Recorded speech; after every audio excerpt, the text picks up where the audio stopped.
All right, question number 11 from the 2016 practice exam. We have the graph of f of x. We have a semicircle, and the endpoints are at 2 and -6 and 12 and -6. And we want to figure out the value of the integral from 2 to 12 of f of x dx. So really what that means is we want the area underneath this curve from 2 to 12. So we want all of this.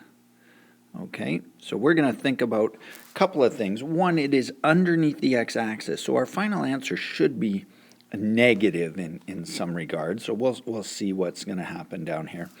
And then we really see kind of two things. We got the circle, and we have basically this rectangle here that's going all the way through.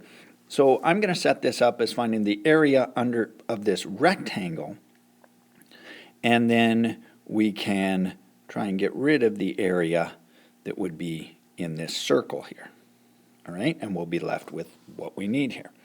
Okay, so let's look at the area of the rectangle. My area of a rectangle is just length times width, so I'm thinking I got 6, and we're going from 2 to 12, so that is 10.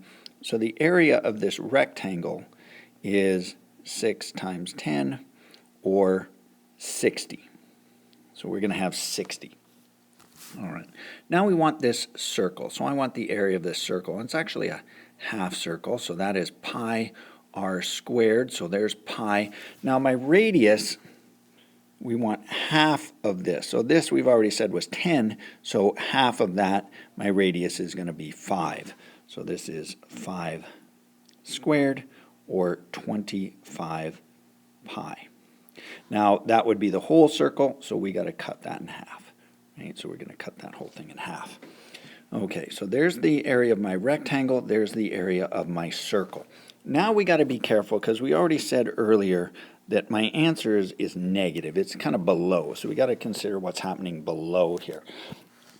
So in fact, this whole rectangle is actually a negative 60, and we're going to subtract the negative 25, let's clean that up, sorry.